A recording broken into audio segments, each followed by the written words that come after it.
Olá, o capítulo proposto para a leitura de hoje é Provérbios 23 e hoje eu vou ler ele na Bíblia de Estudo Cronológica, Aplicação Pessoal, cuja tradução é a Almeida Revista e Corrigida.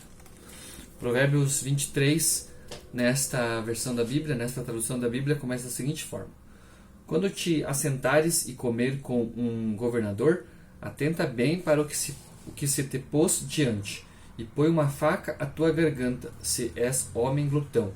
Não cobices os seus manjares gostosos, porque são pão de mentiras. Não te canses para enriqueceres, dá de mão a tua própria sabedoria. Porventura fitarás os olhos naquilo que não é nada? Porque certamente isso se fará asas e voará ao céu como a águia. Não comas o pão daquele que tem os olhos malignos, nem cobices os seus manjares gostosos, porque, como imaginou na sua alma, assim é. Ele te dirá: come e bebe, mas o seu coração não estará contigo.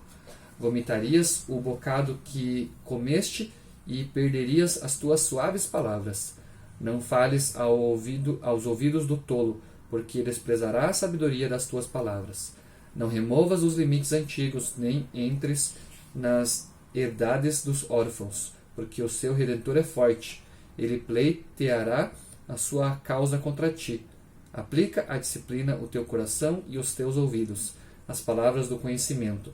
Não retires a disciplina da criança, porque, fustigando-a com a vara, nem por isso morrerá. Tu a fustigarás com a vara e livrarás a sua alma do inferno. Filho meu, se o teu coração for sábio, alegrar-se-á o meu coração, sim, o meu próprio, e exultará o meu íntimo quando os teus lábios falarem coisas retas. Não tenha o teu coração inveja dos pecadores. Antes, se no temor do Senhor todo o dia, porque deveras há um fim bom, não será malograda a tua esperança. Ouve tu, filho meu, e sê sábio, e dirige no caminho o teu coração. Não estejas entre os beberrões de vinho, nem entre os comilões de carne, porque o beberrão e o comilão cairão em pobreza, e a sonolência faz trazer as vestes rotas. Ouve a teu pai, que te gerou, e não desprezes a tua mãe, quando vier a envelhecer. Compra a verdade e não a vendas. Sim, a sabedoria e a disciplina e a prudência. Grandemente se regozijará o pai do justo, e o que gerar um sábio se alegrará nele. Alegrem-se tua mãe e teu pai e tua mãe, e regozije-se a que te gerou. Dá-me, filho meu, o teu coração, e os teus olhos observem os meus caminhos. Porque cova profunda é a prostituta, e o poço estreito a estranha. Também ela, como um salteador, se põe a espreitar e multiplica entre os homens os iníquos. Para quem são os ais? Para quem os pesares? Para quem as pelejas? Para quem as queixas? Para quem as feridas sem causa? E para quem os olhos vermelhos? Para os que se demoram perto do vinho, porque os que andam buscando bebida misturada. Para os que andam buscando bebida misturada. Não olhes para o vinho quando se mostra vermelho, quando resplandece no copo e se escoa suavemente. No seu fim, morderá como a cobra e, como o basilisco, picará. Os teus olhos olharão para as mulheres estranhas e o teu coração falará perversidades. E serás como o que dorme no meio do mar e como o que dorme no topo do mastro.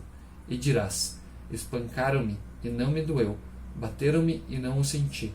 Quando virei a despertar, ainda tornarei a buscá-la outra vez. Leitura de Provérbios 23. Agora um comentário que é muito semelhante. O tema é muito semelhante a um outro que eu li ontem na Bíblia Arqueológica. Diz o seguinte: a sabedoria de Amenemope. Esta seção de Provérbios 22, 17 até o 24, 34, intitulada Dizeres dos Sábios, tem um estilo bastante diferente do restante do livro. Ela substitui o provérbio simples de um versículo com uma abordagem que lida com um assunto várias vezes.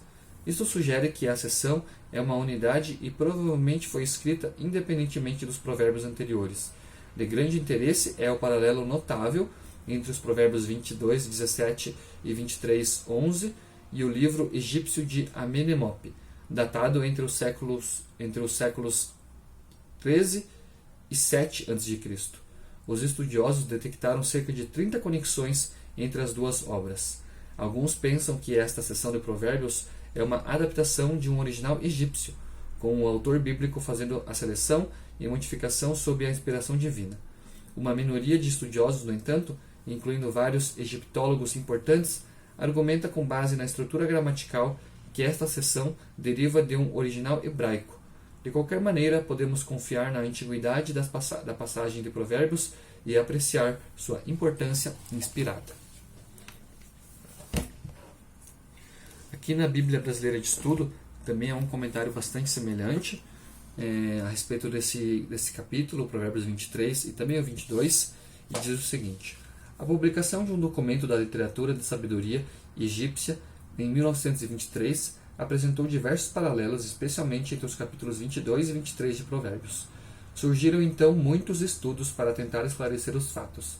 A semelhança entre os escritos é manifesta, mas não há evidências muito claras acerca de quem se baseou em quem. Sabe-se que a fama da sabedoria de Salomão se espalhou por grande parte do mundo conhecido de então, e não é impossível afirmar que, talvez, Amenemope tenha entrado em contato com os escritos de Salomão. O problema é que a época em que o escrito egípcio viveu é indeterminada. Assim, o empréstimo dos provérbios poderia ter ocorrido por qualquer dos dois sábios. Especialistas afirmam, pela análise da caligrafia e do vocabulário dos originais egípcios, que dificilmente os provérbios de Amenemope teriam sido produzidos antes do rei Taquelote, em 1893 e 870 a.C. Como Salomão reinou cerca de 550 anos antes, os provérbios de Amenemope provavelmente surgiram depois de Salomão.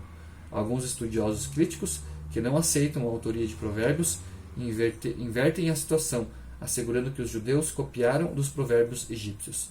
Essa posição, entretanto, não é aceita por muitos outros estudiosos.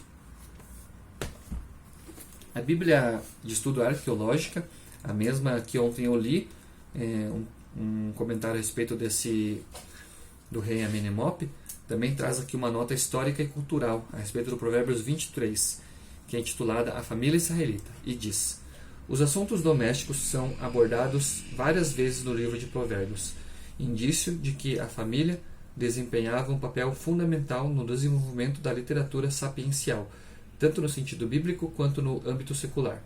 Ainda que o sábio desempenhasse uma função institucional similar à do sacerdote e do profeta, Provérbios ilustra o contexto familiar da instrução ética e religiosa. O conceito de família provavelmente era mais bem definido no antigo Israel que nos termos ocidentais modernos. A unidade fundamental era a família. Tem um termo em hebraico que significa casa do pai, composta pelo patriarca e sua esposa, os filhos e noras, os netos e outros dependentes. As exortações paternas aos filhos moldaram o estilo de Provérbios 23, dos versículos 13 ao 28. Essa forma antiga de instrução de pai para filho era recorrente em todo o Antigo Oriente Médio, assim como no Mesopotâmico, nas instruções de Shuruppak, de meados do terceiro milênio a.C., em que o herói Shuruppak inicia seus ensinamentos declarando: meu filho, eu o instruirei. Além disso, o uso da punição física para a instrução moral dos filhos, defendida nos versículos 13 e 14, é análoga à história aramaica de Arricar, dos séculos 7 e 6 a.C., que também exorta o leitor a disciplinar os filhos com vara. Tais semelhanças mostram o alcance internacional da literatura sapiencial e da responsabilidade da família pela educação religiosa e ética. Ainda assim, a sabedoria bíblica, especialmente a que se vê em Provérbios, apresenta características distintas. A educação em Provérbios é centrada na família e visa ao bem do indivíduo, diferindo da educação grega, que é centrada no ginásio e visa ao bem-estar da cidade-estado, a polis. A educação em Provérbios é dirigida primeiramente às virtudes morais e espirituais, não ao desenvolvimento vocacional, ao contrário de alguns textos sapienciais do Egito, que se mostram mais preocupados com a preparação do jovem para o trabalho governamental ou para a função de escriba. A educação em Provérbios não está direcionada a nenhuma classe social específica, enquanto a literatura sapiencial egípcia se dirige, em sua maior parte, à elite. A educação em Provérbios começa com o temor a Deus como fonte e objetivo de toda a sabedoria. Essa característica não encontra paralelo em nenhum outro texto antigo.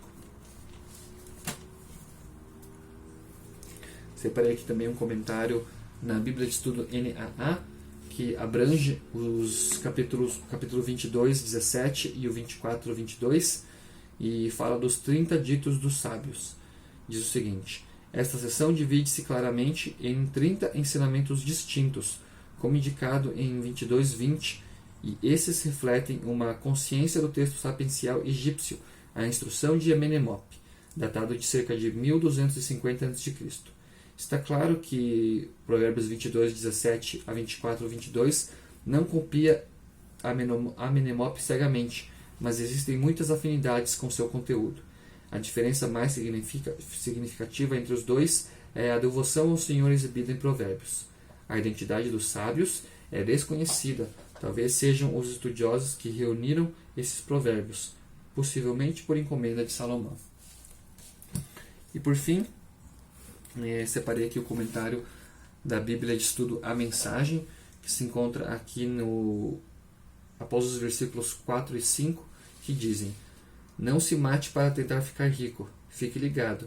Os ricos desaparecem num piscar de olhos, a riqueza cria asas, voa e desaparece na imensidão azul do céu. E o comentário diz: a tendência humana é de devorar-nos uns aos outros no banquete da vida. A sabedoria, no entanto, ensina prudência e temperança, que, em outras palavras, significa viagem com pouca bagagem. Não precisamos nos encher de coisas para nos sentir satisfeitos, mas precisamos saber quanto é o bastante. Esse não é apenas um bom conselho na hora de fazer o prato, mas também na hora de cuidar das finanças. Essa daqui foi a leitura de Provérbios, capítulo 23, e alguns comentários selecionados a respeito desse mesmo capítulo. Obrigado por me acompanhar e até o próximo vídeo.